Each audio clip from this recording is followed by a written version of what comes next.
जिस उपवास से मैं प्रसन्न होता हूँ अर्थात जिसमें मनुष्य स्वयं को दीन करे, क्या तुम इस प्रकार सिर को झाऊ के समान झुकाते हो?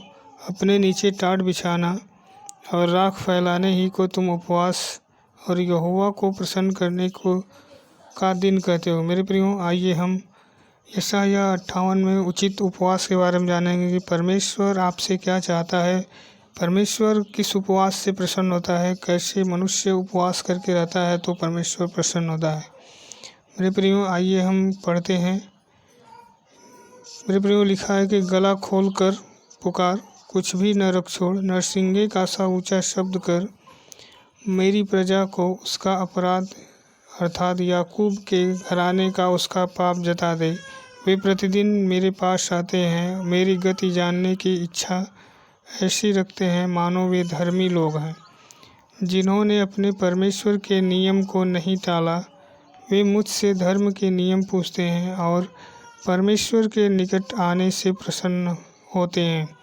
वे कहते हैं, क्या कारण है कि मैंने तो उपवास रखा परंतु तूने इसकी सुधि नहीं ली, हमने दुख उठाया परंतु तुमने कुछ ध्यान नहीं दिया। मेरे प्रिय वचनों में लिखा है कि सुनो, उपवास के दिन तुम अपनी ही इच्छा पूरी करते हो, अपने सेवकों से कठिन काम करवाते हो। सुनो, तुम्हारे उपवास का यही फल होता है कि तुम आपस में लड़ते और झगड़ते और दुष्टता से घूंसे मारते हो।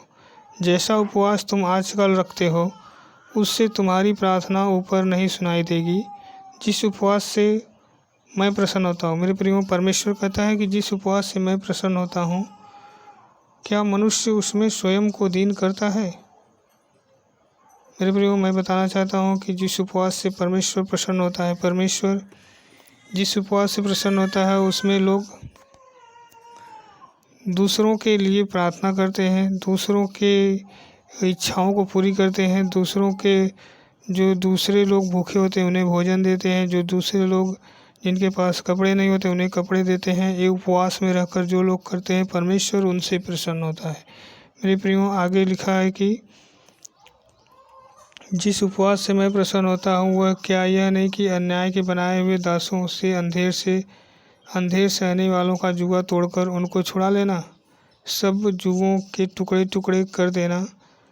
क्या वह यह नहीं कि अपनी रोटी भूखों में बांट देना। मेरे प्रियो, परमेश्वर कहना चाहता है कि जो लोग अन्याय के बनाए हुए दासों और अंधेर करने वालों का जुआ तोड़कर उनको छुड़ा लेते हैं, वे परमेश्वर उनसे प्रसन्न होता है। सब जुओं को टुकड़े टुकड़े कर देना। और क्या यह नहीं कि अपनी रोटी भूखों में बांट देना। जो लोग भूखों को अपनी रोटी दे देते हैं, अनाथों को जो मारे मारे फिरते हैं उनको अपने घर ले आते हैं और कपड़े देते हैं, किसी को नंगा देखकर वस्त्र पहना देते हैं और अपने जाति भाइयों से कुछ न छिपाते हैं। मेरे प्रियो, जब तुम इतना करते हो तो इस उपवास से परमेश्वर प्रसन्न होता है।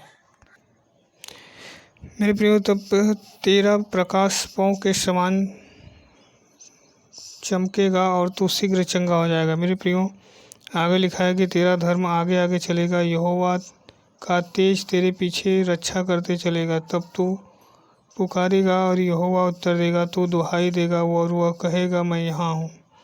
यदि तू अंधेर करना और उंगली उठाना और दुष्ट बातें बोलना छोड़ दे, उदारता से भूखे की सहायता करे और दीन दुखियों को संतुष्ट करे, तब अंधियारे में तेरा प्रकाश चमकेगा और तेरा घोर अंधकार दोपहर का सा उजाला हो जाएगा। यहोवा तुझे लगातार लिए चलेगा और अकाल के समय तुझे तृप्त करेगा। मेरे प्रियो, जब आप इतना काम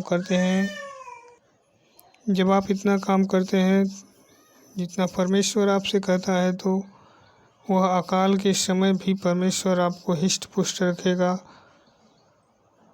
और तेरी हड्डियां हरी भरी रहेंगी और तू सींची हुई बारी के सोते के समान होगा, जिसका जल कभी सूखता नहीं।